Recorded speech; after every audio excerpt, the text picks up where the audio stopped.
Hello friends, rely classes में आपका स्वागत है। इस वीडियो में हम रेलवे ग्रुप डी में पूछे गए प्रश्नों का अध्ययन करेंगे। तो जो लोग नए हैं चैनल को ज़रूर सब्सक्राइब कर लें। तो चलिए शुरू करते हैं। आज हम ग्रुप डी के 17 सितंबर 2018 में जो पेपर हुआ था सेकेंड शिफ्ट का, उसके जीके का अध्ययन करेंगे।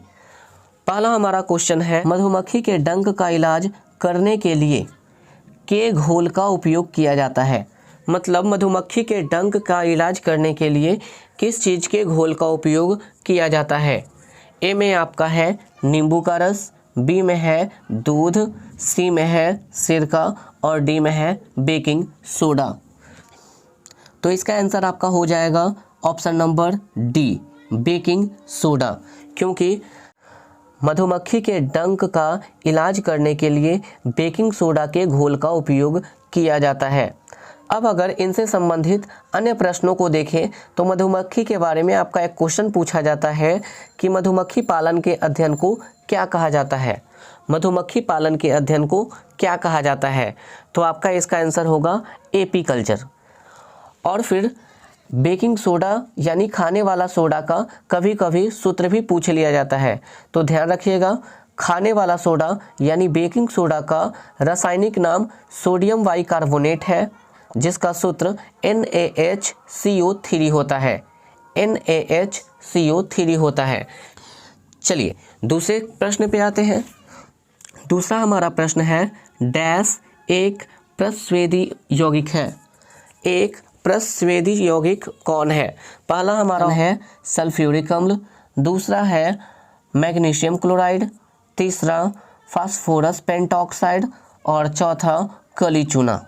हमारा सही आंसर बनेगा ऑप्शन नंबर डी, कली चूना, क्योंकि कली चूना एक प्रस्वेदी यौगिक है। तो प्रस्वेदी पदार्थ होता क्या है उसके बारे में जान लेते हैं। प्रस्वेदी पदार्थ वह है जो हवा से आर्द्रता और CO2 गैस को आसानी से सोख लेता है। प्रस्वेदी पदार्थ वह है जो हवा से आर्द्रता और CO2 को आसानी से सोख लेता है। तो चलिए तीसरे क्वेश्चन की ओर चलते हैं। तीसरा हमारा प्रश्न है, जब एक गिलास पर रखे गए कार्ड को अंगुली से धक्का दिया जाता है तो उस पर रखा सिक्का ग्लास में गिर जाता है। यह कथन किस नियम को व्याख्यायित करता है? पहला है ऑप्शन न्यूटन के गति विषयक तीसरा नियम, दूसरा है ऊर्जा संरक्षण का सिद्धांत, तीसरा ऑप्शन है जड़त्व का नियम और चौथा ऑप्शन है संवेदी संरक्षण का सिद्धांत। तो इसका सही आंसर हो जाएगा हमारा ऑप्शन नंबर सी, जड़त्व का नियम, क्योंकि जड़त्व के नियम के अनुसार ऐसा कहा जाता है कि बाह्य बल के अभाव में किसी वस्तु की अपनी विरामावस्था या समान गति की अवस्था को बनाए रखने की प्रवृत्ति होती है। न्यूटन के प्रथम नियम को गैलीलियो का नियम या जड़त्व का नियम भी कहते हैं, या आप ऐसा भी कह सकते हैं कि जड़त्व का नियम न्यूटन के पहले गति नियम पर आधारित है। जड़त्व के अगर अन्य उदाहरणों की बात की जाए तो चलती हुई मोटर कार के अचानक रुकने पर उसमें बैठे यात्री आगे की ओर झुक जाते हैं। चलती हुई मोटर कार के अचानक रुकने पर उसमें बैठे यात्री आगे की ओर झुक जाते हैं। नेक्स्ट क्वेश्चन की ओर चलते हैं। निम्नलिखित में से कौन सा समूह से संबंधित नहीं है? मतलब चार में से कोई तीन आपका समूह से संबंधित नहीं होगा। तो ऑप्शन नंबर ए है लोमड़ी, बी में है बकरी, सी में है घोड़ा और डी में है जेब्रा। पहला हमारा ऑप्शन था लोमड़ी। लोमड़ी जो है आपका मांसाहारी जानवर होता है, जबकि बकरी अगर देखा जाए तो ये शाकाहारी है, घोड़ा को भी देखा जाए तो ये शाकाहारी है और जेब्रा भी शाकाहारी है। यानी मांसाहारी और शाकाहारी पे अगर छांट कर देखें तो मांसाहारी लोमड़ी होता है, जबकि बकरी, घोड़ा और जेब्रा शाकाहारी होते हैं। तो यानी कि लोमड़ी जो होगा वो आपके समूह में संबंधित नहीं होगा। तो ए नंबर आपके किस ऑप्शन में दिया गया है? तो ए नंबर हमारा ऑप्शन नंबर बी में दिया गया है। जी हाँ फ्रेंड्स, ऐसा ही करके आपको क्वेश्चन दिया जाता है। आपका ऊपर में ABCD लिख दिया जाएगा और फिर नीचे में ऑप्शन के अनुसार आपको आंसर मारना होता है।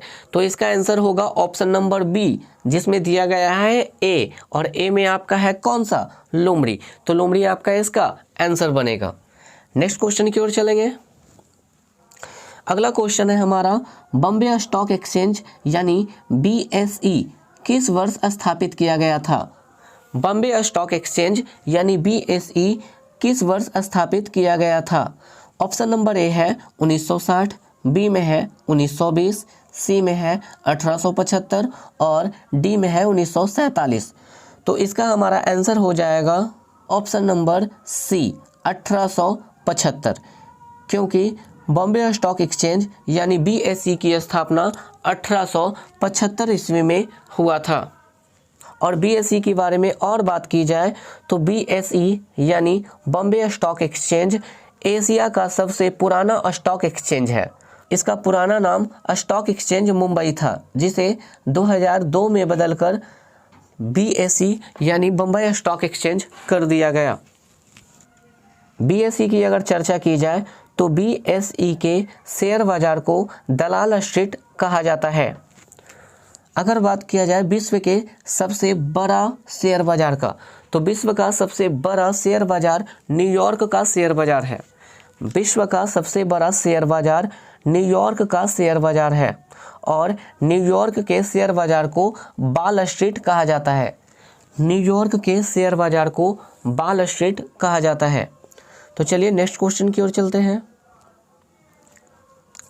नेक्स्ट क्वेश्चन है हमारा, डैश 3 बार पॉली उमरीगर पुरस्कार प्राप्त करने वाले भारतीय क्रिकेटर है। यानी कौन से ऐसे भारतीय क्रिकेटर हैं जिन्हें 3 बार पॉली उमरीगर पुरस्कार प्राप्त हुआ है?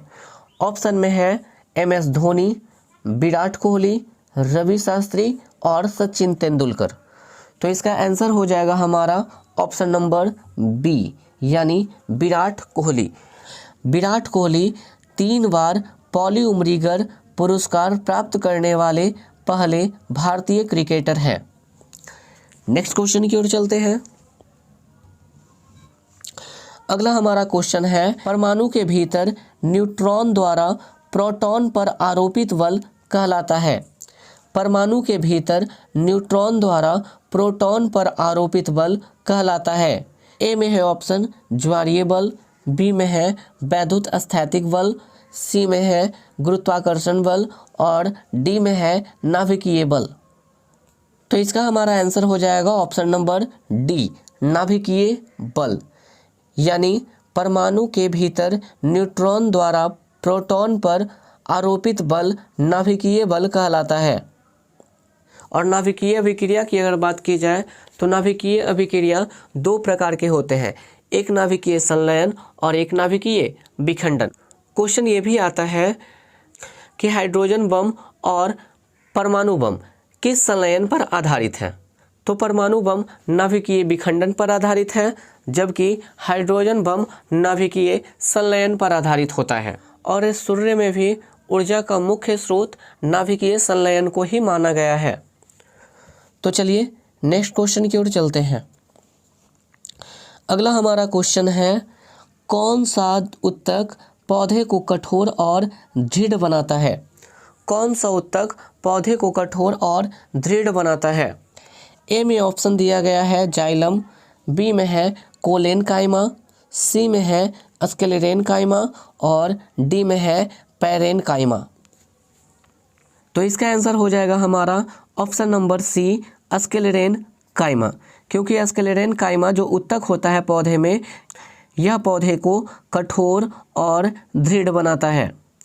इससे रिलेटेड अगर बात की जाए स्क्लेरेनकाइमा का, तो नारियल के बाहरी रेशेदार छिलके स्क्लेरेनकाइमा का बना होता है। पौधे में अन्य उत्तक की बात की जाए तो पौधे में महत्वपूर्ण रूप से जाइलम और फ्लोएम 2 उत्तक होते हैं। जाइलम का कार्य होता है कि जल और खनिज लवणों का परिवहन पत्तियों तक ऊपर की ओर करता है, जबकि फ्लोएम उत्तक का कार्य होता है पत्तियों द्वारा बनाए गए भोज्य पदार्थ को पौधे के विभिन्न भागों तक पहुंचाना। तो चलिए अगले प्रश्न पे चलते हैं। निम्नलिखित में से मत्स्य वर्ग की विशेषता क्या नहीं है? निम्नलिखित में से मत्स्य वर्ग की क्या विशेषता नहीं है? पहला है गलफरों से सांस लेना, बी में है हड्डी या उपास्थि अंतः कंकाल, सी में है सल्ग का बहिर कंकाल और डी में है स्यूडो कॉलम की उपस्थिति। तो इसका हमारा ऑप्शन हो जाएगा option number D, pseudo column की उपस्थिति। क्योंकि अगर देखा जाए मत्स्य वर्ग की विशेषता नहीं है के बारे में पूछा है, तो मत्स्य वर्ग यानी मछली में अगर बात की जाए तो मछलियाँ गलफरा से सांस लेती है, मछलियाँ गलफरा से सांस लेती है, यानी ऑप्शन ए आपका विशेषता है। बी में आपका है हड्डी या उपास्थि अंतः कंकाल। मछलियों के बीच में अस्थि यानी हड्डियां होती है जो कांटे के रूप में होती है, और मछलियों के शल्क का बहिर कंकाल भी होता है, यानी ऑप्शन हो जाएगा हमारा डी, स्यूडो कॉलम की उपस्थिति। यानी मत्स्य वर्ग में स्यूडो कॉलम की उपस्थिति नहीं होती है, अतः ये विशेषता नहीं है। अगले प्रश्न की ओर चलते हैं। मनुष्य में पाए जाने वाले प्लेसेंटा ऊतक द्वारा निम्न में से कौन सा काम किया जाता है? मनुष्य में पाए जाने वाले प्लेसेंटा ऊतक द्वारा निम्न में से कौन सा काम किया जाता है? ऑप्शन ए में है भ्रूण से अपशिष्ट पदार्थों को निकालना, बी में है भ्रूण को पोषण प्रदान करना, सी में है भ्रूण के सहायक के रूप में कार्य करना और डी में है भ्रूण से अपशिष्टों को बाहर निकालना और भ्रूण को पोषक प्रदान करना। तो इसका सही हमारा आंसर बन जाएगा ऑप्शन नंबर डी, क्योंकि मनुष्य में पाए जाने वाले प्लेसेंटा ऊतक द्वारा भ्रूण से अपशिष्टों को बाहर निकालना और भ्रूण को पोषण प्रदान करने का काम किया जाता है। नेक्स्ट क्वेश्चन की ओर चलते हैं। पुस्तक a book of light when a loved one has a different mind निम्नलिखित में से कौन है? पहला में हमारा है जेरी पिंटो, बी में है हार्पर ली, सी में है अरुंधति राय और डी में है अमीश त्रिपाठी। तो इसका सही हमारा आंसर हो जाएगा option number A, Jerry Pinto, क्योंकि यह पुस्तक जेरी पिंटो के द्वारा लिखा गया है। अरुंधति राय की भी एक पुस्तक काफ़ी फेमस है जिसका नाम the God of small things है, जिसका नाम the God of small things है। नेक्स्ट क्वेश्चन की ओर चलते हैं। अगला क्वेश्चन है रक्त में शर्करा यानी शुगर के स्तर में वृद्धि का पता किसकी कोशिकाओं द्वारा चलता है? रक्त में शर्करा यानी शुगर के स्तर में वृद्धि का पता किसकी कोशिकाओं द्वारा चलता है? ए में है गुर्दा, बी में है पित्ताशय, सी में है यकृत और डी में है अग्नाशय। तो इसका सही आंसर हो जाएगा ऑप्शन नंबर डी, क्योंकि रक्त में शर्करा यानी शुगर के स्तर में वृद्धि का पता अग्नाशय कोशिका द्वारा चलता है। अग्नाशय से एक प्रकार का हार्मोन स्रावित होता है जिसका नाम इंसुलिन हार्मोन है, और इंसुलिन के अल्प स्रावन से यानी कम स्राव होने से मधुमेह नामक रोग हो जाता है। इंसुलिन के कम स्राव होने से मधुमेह नामक रोग होता है, जबकि इसके अधिक स्रवण होने से, ज़्यादा स्रावित होने से हाइपोग्लाइसीमिया नामक रोग होता है। तो चलिए नेक्स्ट क्वेश्चन की ओर चलते हैं। अगला हमारा क्वेश्चन है जर्मेनियम, आर्सेनिक, सेलेनियम और बोरॉन के परमाणुओं में कितनी कक्षाएं होती है? जर्मेनियम, आर्सेनिक, सेलेनियम और बोरॉन के परमाणुओं में कितनी कक्षाएं होती है? 3, 7, 5 या 4? तो इसका आंसर हमारा हो जाएगा option number D, 4। Germanium, arsenic, selenium और बोरॉन के परमाणुओं में 4 कक्षाएं होती है। जर्मेनियम के अगर प्रयोग की बात की जाए तो सोलर सेल में जर्मेनियम का प्रयोग किया जाता है। आर्सेनिक एक उपधातु है। सेलेनियम धातु का उपयोग फोटो इलेक्ट्रिक सेल में होता है और बोरॉन एक अधातु है जो कमरे के ताप पर द्रव रूप में पाई जाती है। नेक्स्ट क्वेश्चन की ओर चलते हैं।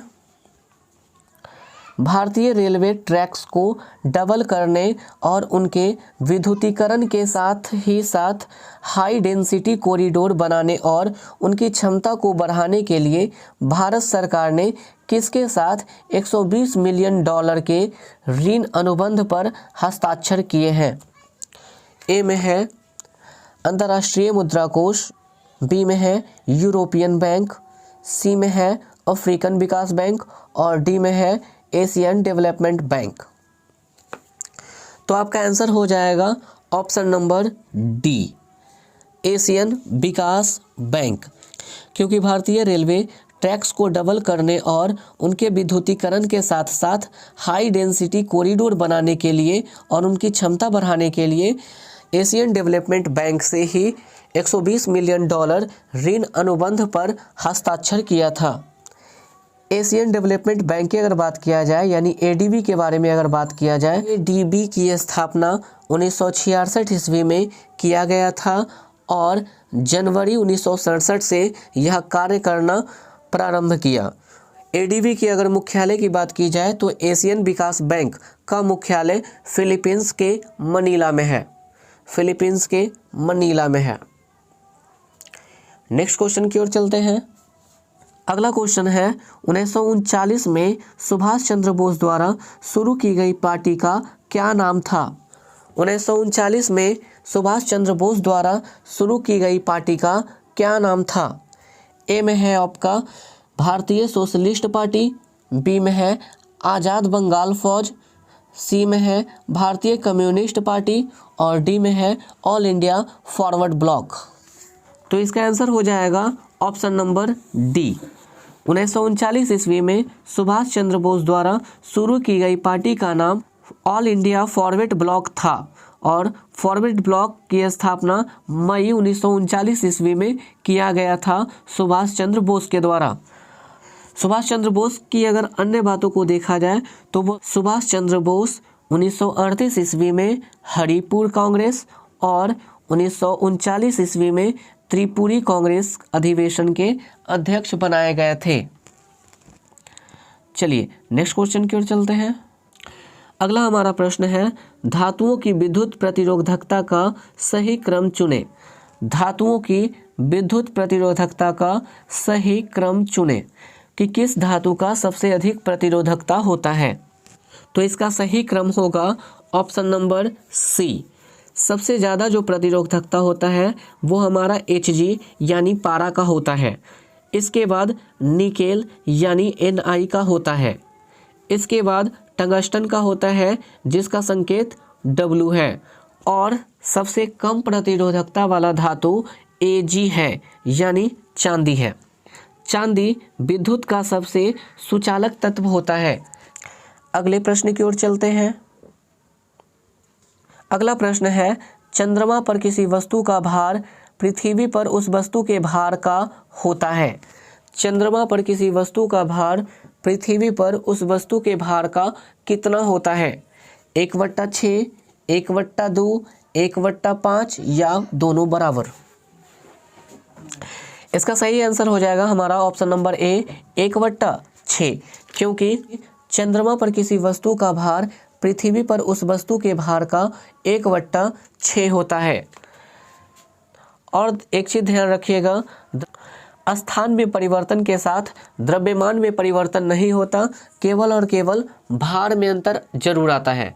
मतलब किसी वस्तु को अगर यहाँ से हम चंद्रमा पर लेके जाएंगे तो उसका भार में तो अंतर आएगा, भार तो 1/6 हो जाएगा, लेकिन द्रव्यमान दोनों जगह पर बराबर होगा। नेक्स्ट क्वेश्चन की ओर चलते हैं। अगला प्रश्न है वर्ष 1931 में भारत की नई राजधानी के रूप में नई दिल्ली का उद्घाटन करने वाले वायसराय का क्या नाम था? वर्ष 1931 में भारत की नई राजधानी के रूप में नई दिल्ली का उद्घाटन करने वाले वायसराय का नाम क्या था? ए में है लॉर्ड वेलेजली, बी में है लॉर्ड कर्जन, सी में है लॉर्ड इरविन और है लॉर्ड कॉर्नवालिस। तो इसका आंसर हो जाएगा ऑप्शन नंबर सी। वर्ष 1931 में भारत की नई राजधानी के रूप में नई दिल्ली का उद्घाटन करने वाले वायसराय का नाम लॉर्ड इरविन था और कलकत्ता से दिल्ली राजधानी बनाने की घोषणा 12 दिसंबर 1911 ईस्वी को की गई थी, जबकि 1912 ईस्वी में दिल्ली को भारत का राजधानी बनाया गया। अगले प्रश्न की ओर चलते हैं। उस लवण का उदाहरण निम्न में से कौन सा है जो जिसके जलीय विलयन का pH मान 7 से कम होता है? उस लवण का उदाहरण निम्न में से कौन सा है जो जिसके जलीय विलयन का pH मान 7 से कम होता है? ए में है अमोनियम क्लोराइड, बी में है सोडियम कार्बोनेट, सी में है सोडियम क्लोराइड और डी में है सोडियम बाइकार्बोनेट। इसका आंसर हो जाएगा ऑप्शन नंबर ए, क्योंकि अमोनियम क्लोराइड के जलीय विलयन का मान 7 से कम होता है। अगर सोडियम क्लोराइड की बात की जाए तो सोडियम क्लोराइड साधारण नमक को कहा जाता है, जिसका सूत्र NaCl होता है। सोडियम कार्बोनेट की अगर बात की जाए तो सोडियम कार्बोनेट का सूत्र NaCO3 होता है, जिसे धोबिय सोडा भी कहा जाता है। और सोडियम बाइकार्बोनेट का सूत्र NaHCO3 होता है, जिसे खाने वाला सोडा के नाम से भी जाना जाता है। अगला प्रश्न है, लेंस बनाने के लिए निम्नलिखित में से किसका उपयोग नहीं होता? लेंस बनाने के लिए निम्नलिखित में से किसका उपयोग नहीं होता? ए में है कांच, बी में है पानी, सी में है प्लास्टिक और डी में है मिट्टी। तो चूंकि मिट्टी अपारदर्शी पदार्थ होता है, इसलिए मिट्टी का प्रयोग लेंस बनाने के लिए नहीं किया जा सकता। ऑप्शन नंबर हमारा हो जाएगा डी। और मिट्टी को छोड़कर जितने भी आपको ऑप्शन में दिए गए हैं वो सभी पारदर्शी पदार्थ होते हैं।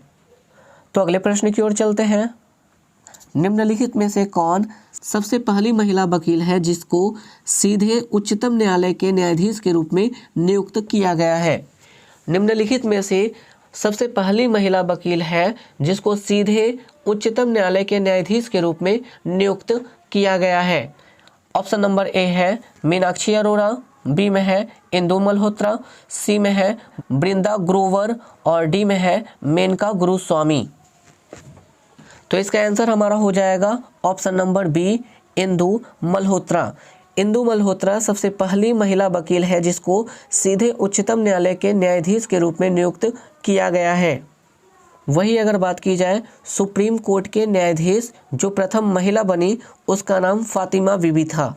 सुप्रीम कोर्ट के प्रथम महिला न्यायाधीश फातिमा बीबी थी और उच्च न्यायालय के प्रथम महिला न्यायाधीश लीला सेठ थी, जबकि प्रथम महिला सत्र न्यायाधीश अन्ना चंडी थी। और अनुच्छेद 124 के अंतर्गत ही उच्चतम न्यायालय के न्यायाधीश को राष्ट्रपति द्वारा नियुक्त किया जाता है। नेक्स्ट क्वेश्चन की ओर चलते हैं।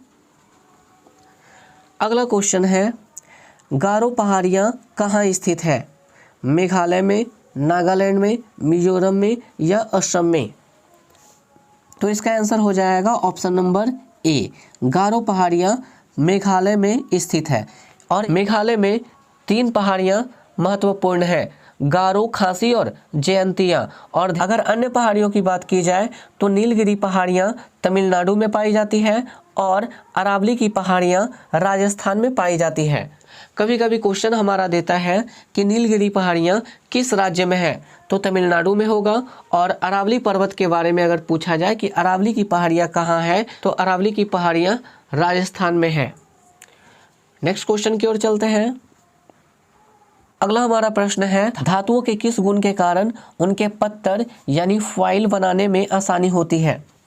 धातुओं के किस गुण के कारण उनके पत्तर बनाने में आसानी होती है? ए में आपका ऑप्शन है तन्यता, बी में है यात्मकता, सी में है चालकता और डी में है आघात वर्धनीयता। तो ऑप्शन हमारा हो जाएगा ऑप्शन नंबर डी। धातुओं के आघात वर्धनीयता गुण के कारण ही उनके पत्तर बनाए जा सकते हैं, अर्थात उन्हें पीट पीट कर चादरों के रूप में, पत्तर के रूप में परिवर्तित किया जा सकता है। अगले क्वेश्चन की ओर चलते हैं। राज्यसभा के सदस्यों का कार्यकाल कितना होता है? राज्यसभा के सदस्यों का कार्यकाल कितना होता है? 4 वर्ष, 6 वर्ष, 7 वर्ष या 2 वर्ष? तो आंसर हमारा हो जाएगा ऑप्शन नंबर बी। राज्यसभा का कार्यकाल 6 वर्षों का होता है, लेकिन वही अगर लोकसभा का कार्यकाल पूछा जाए तो लोकसभा का कार्यकाल 5 वर्षों का होता है। राज्यसभा एक अस्थाई सदन होता है। राज्यसभा एक अस्थाई सदन होता है जिसके सदस्य बनने के लिए न्यूनतम 30 वर्ष होना आवश्यक होता है। राज्यसभा में प्रत्येक 2 वर्ष बाद 1/3 सदस्यों की नवनियुक्ति की जाती है। 90वां ऑस्कर अवार्ड्स में किस मूवी ने द बेस्ट पिक्चर अवार्ड जीता? ए में है आपका option the shape of water, B में है फैटम थ्रेड, सी में है कोको और डी में है 3 बिलबोर्ड्स। इसका आंसर हो जाएगा हमारा ऑप्शन नंबर ए, क्योंकि 90वां ऑस्कर अवार्ड में द शेप ऑफ वाटर को बेस्ट पिक्चर फिल्म का अवार्ड मिला था। वर्तमान में 2021 में भी ऑस्कर विजेता के नाम घोषित हो चुके हैं। 2021 के 93rd ऑस्कर अवार्ड में सर्वश्रेष्ठ पिक्चर फिल्म नोमैडलैंड को मिला है, और जिसमें best actor award Anthony Hopkins को दिया गया है। नेक्स्ट क्वेश्चन की ओर चलते हैं। भारत का पहला आधुनिक जलमार्ग विकसित करने में सहायता के लिए विश्व बैंक द्वारा कितनी ऋण राशि स्वीकृत की गई थी? ए में है $375 मिलियन, बी में है $275 मिलियन, सी में है $575 मिलियन और डी में है $475 मिलियन। तो इसका सही आंसर हो जाएगा option number A, $375 million. Next question की ओर चलते हैं। अगला हमारा प्रश्न है, कॉन्स्टेंटन डैश धातुओं को मिश्रित करके बनाया जाता है। यानी कॉन्स्टेंटन किन धातुओं को मिश्रित करके बनाया जाता है? कॉपर, निकेल और मैग्नीज। बी में है निकेल, क्रोमियम, मैग्नीज और लोहा। सी में है कॉपर, निकेल और डी में है निकेल, टाइटेनियम, फेरस और क्रोमियम। तो इसका आंसर होगा हमारा ऑप्शन नंबर सी, कॉपर और निकेल, क्योंकि कॉन्स्टेंट कॉपर तथा निकेल धातुओं को मिश्रित करके ही बनाया जाता है। अगले प्रश्न की ओर चलते हैं। अगला हमारा प्रश्न है, राम सेतु निम्नलिखित में से कहाँ पर स्थित है? राम सेतु निम्नलिखित में से कहाँ पर स्थित है? ए में है पाक जलडमरू मध्य, बी में है बेरिंग जलडमरू मध्य, सी में है कील नहर और डी में है जिब्राल्टर जलडमरू मध्य। इसका आंसर हो जाएगा ऑप्शन नंबर ए, पाक जलडमरू मध्य, क्योंकि राम सेतु जो है पाक जलडमरू मध्य पर स्थित है, जो भारत और श्रीलंका के भूभाग को अलग करता है। क्वेश्चन ये भी आपका पूछा जाता है कि भारत और श्रीलंका को कौन अलग करता है, तो वहां पर भी आपका आंसर हो जाएगा पाक जलडमरू मध्य। आज के अंतिम प्रश्न की ओर चलते हैं। क्वेश्चन है हमारा, मछलियों के हृदय में कितने कक्ष होते हैं? मछलियों के हृदय में कितने कक्ष होते हैं? 2, 1, 4 या 3? तो आंसर हमारा होगा ऑप्शन नंबर ए, मछलियों के हृदय में 2 कक्ष होते हैं। यानी मत्स्य वर्ग के प्राणियों का हृदय द्विवेशमी यानी 2 हृदय के कक्ष वाला होता है। स्तनी वर्ग के प्राणियों का हृदय 4 वेशमी होता है। यानी मनुष्य में भी अगर बात की जाए तो मनुष्य के हृदय 4 वेशमी होते हैं। उभयचर वर्ग के प्राणियों का हृदय 3 वेशमी होता है। यानी मेढक की अगर बात की जाए जो उभयचर है तो उसमें हृदय 3 वेशमी होता है। और वहीं कॉकरोच के हृदय में 13 कक्ष होते हैं। और केचुओं में 4 जोड़ी हृदय होते हैं। केचुओं में 4 जोड़ी हृदय होती है। और आपको पता होगा कि मछलियाँ गिल्स के द्वारा, गलफड़े के द्वारा श्वसन की क्रिया करती है। तो आज के वीडियो को हम यहीं पे समाप्त करते हैं। अगर वीडियो अच्छा लगा हो तो चैनल को सब्सक्राइब कर दें। Thank you.